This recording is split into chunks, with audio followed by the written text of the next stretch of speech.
Create your happiness. I have learned that happiness is in everything, anything. That might sound stupid, silly, cheesy. My train of thoughts is interrupted. I woke up to an unfamiliar sound. Beeping sound? Rolling carts? Amusement park? Nope. Going back to what happened, it's still hard for me. Recollection of what happened from the time I got really sick until I woke up in hospital bed is still a mystery to me. After a lost year. My last though was going to the doctor because of a lingering pain in my back. It hurt to breathe. A muscle spasm? Maybe I lifted something up the wrong way. My brain registration of the last time I had life in me. I pictured myself walking along corridor, everywhere gray atmosphere. Alone, unsecured, lost, gone. I have pressured my husband and my son to tell me the hell I was to enter. Nothing. Until now the only word I got was that I was yelling and screaming like crazy. Was I possessed? I got great doses of morphine given to me until I shut up. The other side of the hospital was calmed, again.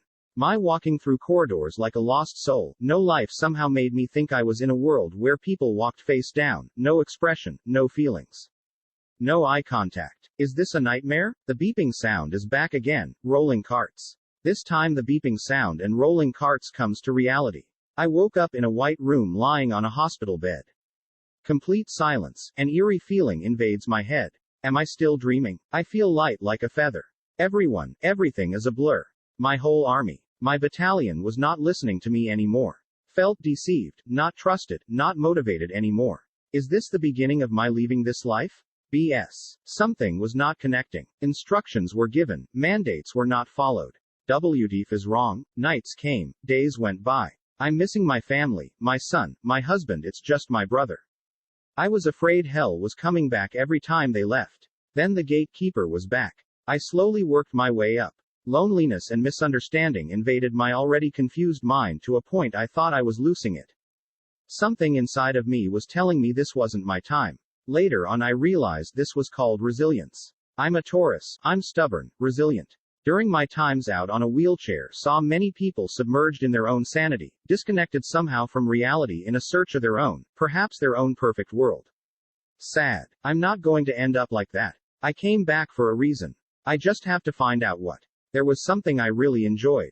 Being lifted up from bed with a lifter Hoyer. I felt like I was in a little flying chair. No offense, I was thrilled. At that time I weighed 50 kilograms. My little happiness lasted like a week. You have to start to walk, I'm told. How? When? For God's sake, I'm old enough to know how to walk. BS. Physiotherapy time. I took it like a child's play. Again my curiosity took over me. It wasn't easy. All of a sudden I was walking.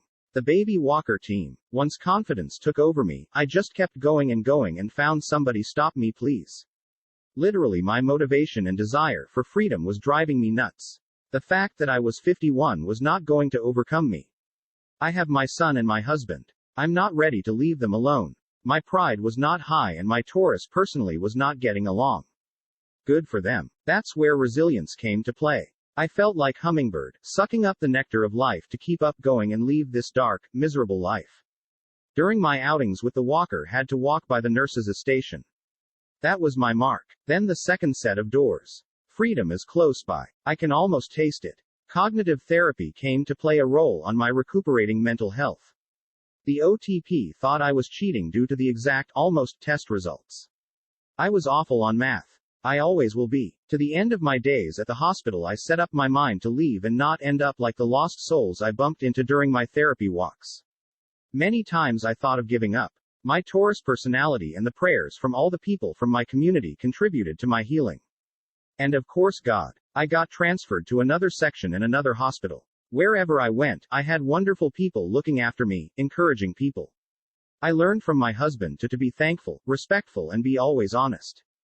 We taught that to our son. Hopefully he will transfer that to his family when his turn comes.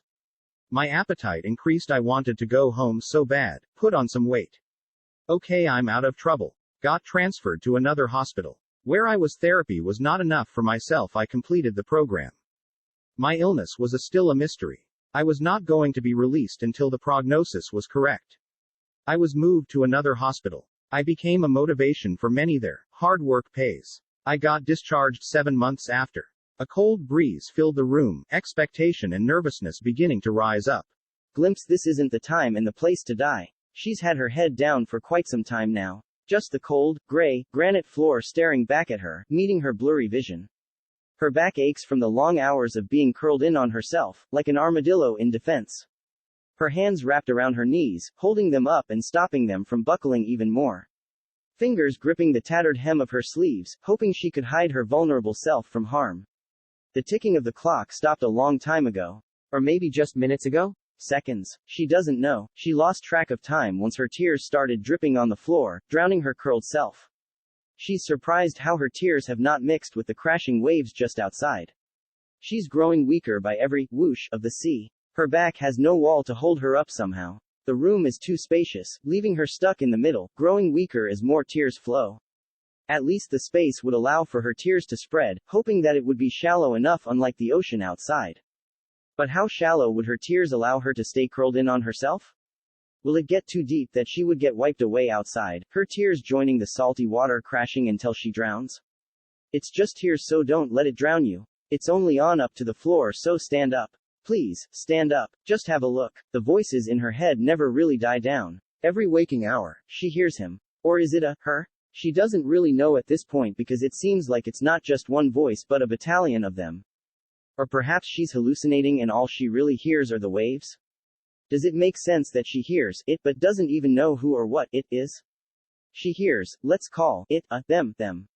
Every day, every hour, every second, and even when the sun sets on the horizon, she still hears them. The voice is getting louder, more intense, or maybe just the waves telling her that a storm is about to come and that she should prepare herself for the possible tsunami that will engulf her along with her house by the sea.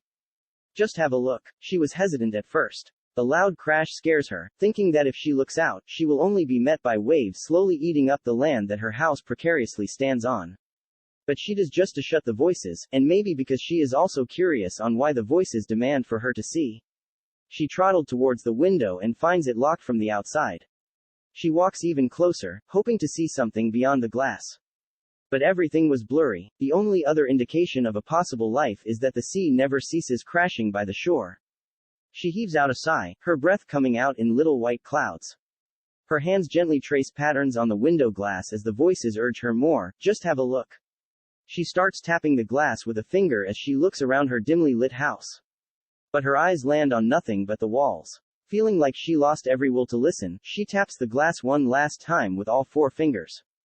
And as she was about to sit back down on the cold floor, she heard a crack. She felt a tinge of pain on her fingers and something warm trickling down to her elbow. She looks back at the window. Just have a look. She walked back towards the breaking glass, wiping the bloody tips of her fingers on her dress. Just have a look. Again, she traced patterns on the window. Her fingers follow the cracks. When she reached the end of a crack line, the window suddenly shattered in pieces. Shards falling on the floor and slicing the skin on her feet. She stood in a small pool of her blood as she looked out. Finally she sees. You were gone and you never saw how I stopped the world from becoming a monster. Don't you ever wonder how we survived? The world is finally ours. She looks out the window and sees the ocean crashing by the sand. A sight to behold just beyond reach of her gray-walled house.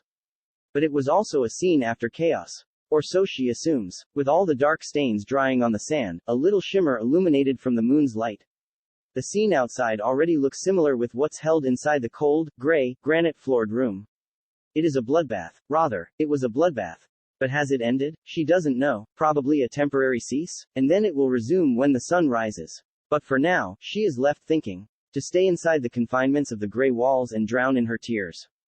Or to step out into the bloody unknown? Either way, she's already tainted with blood. There's not much difference, just that she will be the most vulnerable being when she does step out.